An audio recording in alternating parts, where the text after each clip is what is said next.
আবার একটা নতুন টপিক নিয়ে এসেছি তোমাদের জন্য, preamble of the Indian constitution, যেটাকে প্রস্তাবনা বলা হয় বাংলায়। ভারতীয় সংবিধানের প্রিয়াম্বেল বা প্রস্তাবনাটা কি, ঠিক আছে? তার আগে বলি ভিডিওর কোয়ালিটিটা তোমরা 720-তে সিলেক্ট করে নেবে, ঠিক আছে?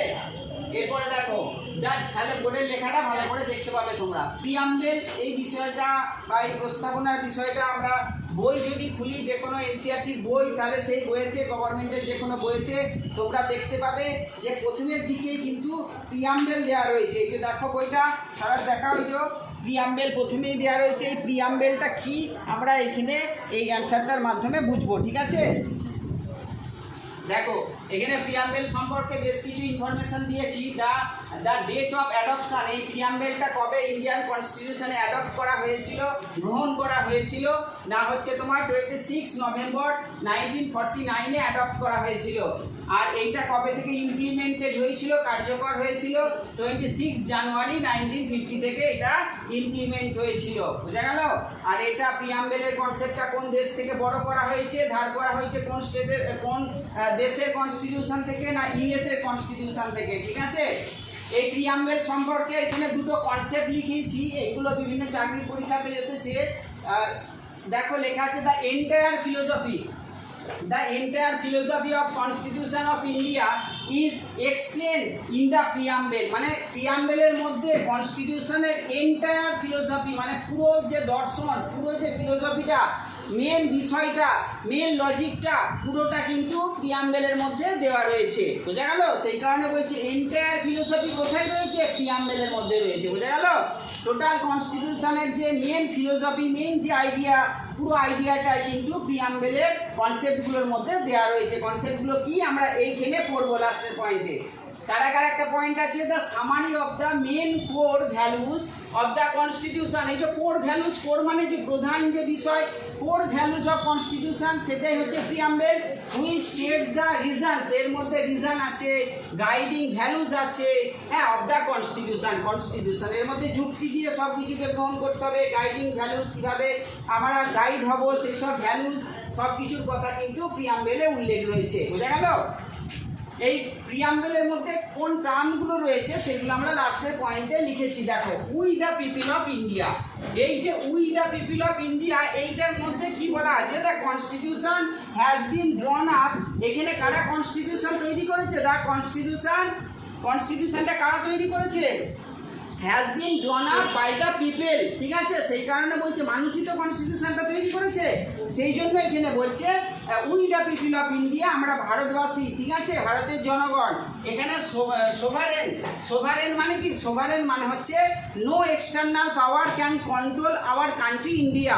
মানে কোনো বাইরের কোনো শক্তি বা বাইরের কোনো দেশ, বাইরের কোনো পাওয়ার ইন্ডিয়াকে কন্ট্রোল করতে পারবে না।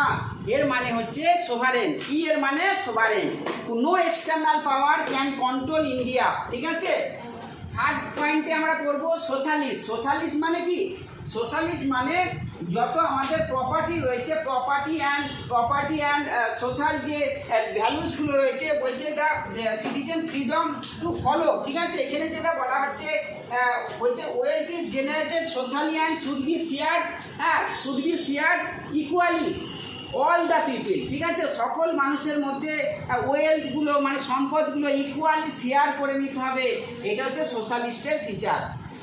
সেকুলার মানে কি? সেকুলার মানে হচ্ছে স্টেট বা ইন্ডিয়া কোনো পার্টিকুলার রিলিজিয়ানকে, কোনো একটা রিলিজিয়ানকে কোনো স্পেসিফিক অপরচুনিটি দেবে না, কোনো সুযোগ সুবিধা দেবে না, ঠিক আছে? এটার মানে হচ্ছে সেকুলার, বোঝা গেল ব্যাপারটা? এবং গভর্নমেন্ট সবসময় রিলিজিয়ান থেকে নিজেকে দূরে রাখবে, ডিস্টেন্স মেনটেন করবে, যাতে করে কোনো পার্টিকুলার রিলিজিয়ান হয়ে যেন কাজ না করে গভর্নমেন্ট। সেই জন্য সবসময় গভর্নমেন্ট নিজেকে রিলিজিয়ান থেকে দূরে রাখবে, ঠিক আছে? এবং কোনো রিলিজিয়ানকে স্পেসিফিক কোনো অপরচুনিটি দেবে না। ডেমোক্রেটিক ওয়ার্ল্ডের মানে তো আমরা জানি। এই ডেমোক্রেসি মানে কি? ডেমোস আর ক্রেসিয়া থেকে এসছে। হ্যাঁ, ডেমোক্রেসি মিনস কি? পিপিলস রুল, তাই তো? পিপিলস রুল, মানুষের শাসন, সেটাই হচ্ছে ডেমোক্রেসি। যেখানে পিপিল ইলেক্ট করে তার রিপ্রেজেন্টেটিভদের, তারাই গভর্নমেন্ট ফর্ম করে, তারাই মানুষের হয়ে ডিসিশন মেকিং করে। এটাই হচ্ছে ডেমোক্রেসি বা ডেমোক্রেটিক ফিচার্সের মানে। আর একটা হচ্ছে ফ্যাটার্নিটি। ফ্যাটার্নিটি ওয়ার্ডের মানে কি ভালো করে বুঝবো। ফ্যাটার্নিটি মানে হচ্ছে, ভালো করে বুঝবে, we all are the member of same family, আমরা সবাই একই পরিবারের সন্তান, ব্রাদারহুড, ঠিক আছে, এই বিষয়টা ফ্র্যাটার্নিটির মধ্যে আসছে। ঠিক আছে, আমরা সকল ভারতবাসী একই পরিবারের সন্তান, একই ঘরের সন্তান। ঠিক আছে, we all are the member of same family, এই কনসেপ্টটার মানে হচ্ছে ফ্র্যাটার্নিটি। বোঝা গেল? এরপর ইকুয়ালিটি তো জানোই, all are equal before the law. লিবার্টিও জানো, লিবার্টি মানে হচ্ছে freedom to express your voice, express your idea. তুমি তোমার নিজের সব কিছু এক্সপ্রেস করতে পারবে, যে কোনো জায়গায় যেতে পারবে, হ্যাঁ, এনি প্লেসে তুমি কিন্তু যেতে পারবে, সেটা হচ্ছে লিবার্টি। তোমার সেই লিবার্টি রয়েছে। জাস্টিস মানে কি, এইখানে তুমি তোমার এগেনস্টে যদি কোনো অন্যায় হয়, তুমি সেই ক্ষেত্রে জাস্টিস পাবে। তোমার যে ফান্ডামেন্টাল রাইট সেটা ডিনাই করা হবে না, কোর্ট তোমাকে জাস্টিস দেবে। আর হচ্ছে রিপাবলিক মানে ভালো করে বুঝবে, যেখানে পিপিল গভর্নমেন্টকে ইলেক্ট করে and also head of the government, গভর্নমেন্টের হেডকেও ইলেক্ট করে, সেটাকে বলা হয় রিপাবলিক। সেই কান্ট্রিকে বলা হয় রিপাবলিক। বুঝে গেল? যেই কান্ট্রিতে গভর্নমেন্ট এবং গভর্নমেন্টের হেড দুজনই কিন্তু, দুটো গ্রুপই কিন্তু কি হচ্ছে, একটা গভর্নমেন্ট মানে একটা গ্রুপ, আর গভর্নমেন্টের হেড সেই পার্সন, দুজনরাই কিন্তু পিপিলের দ্বারা ইলেক্ট হয়, সেটা হচ্ছে রিপাবলিক। ইন্ডিয়াতে তাই হয়।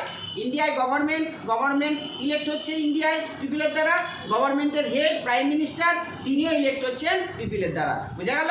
সেরকম স্টেটের ক্ষেত্রেও তাই, এমএলএরা ইলেক্ট হচ্ছেন পিপিলের দ্বারা, আবার চিফ মিনিস্টার ইলেক্ট হচ্ছেন পিপিলের দ্বারা। বোঝা গেল?